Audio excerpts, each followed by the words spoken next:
Hello, my name is Mark D. Young.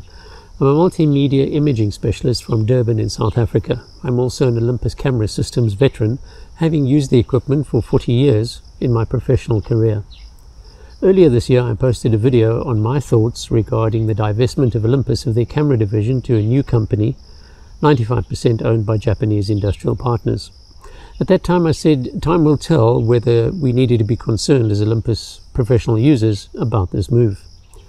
Well, I think one of the indicators arrived this week with the launch of the new firmware for the cameras.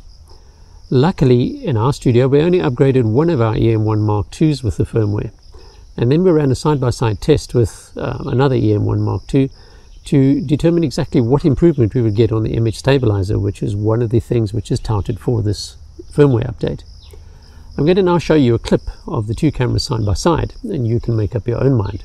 There's a surprise in the clip though, because the camera that we then compared it with is the one that's in this clip, and I think you'd be quite surprised.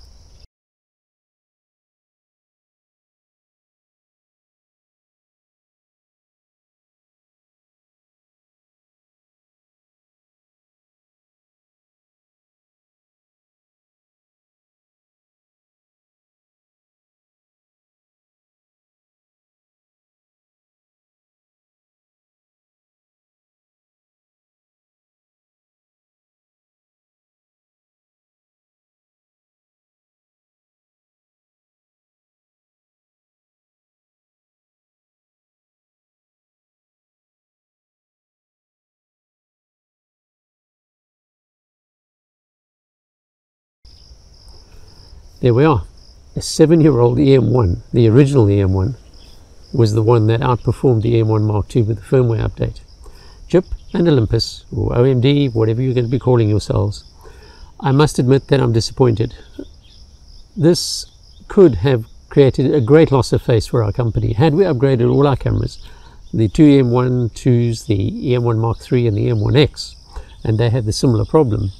Today's wedding, which we've just come back from photographing and capturing, could have been the death knell for our business because the footage would have been entirely unusable. So I hope that as a new entity you will address this issue, because I also heard that there are problems with the E-M1, the E-M5 correct, Mark III, and that the firmware was disabled the Wi-Fi in that camera.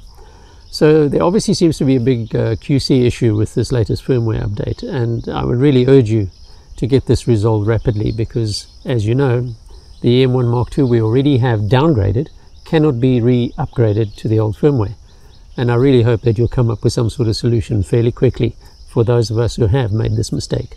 For the rest of you out there, if you use video on your E-M1 Mark IIs, Mark III and the E-M1X, I personally would not upgrade to the new firmware until this problem is addressed.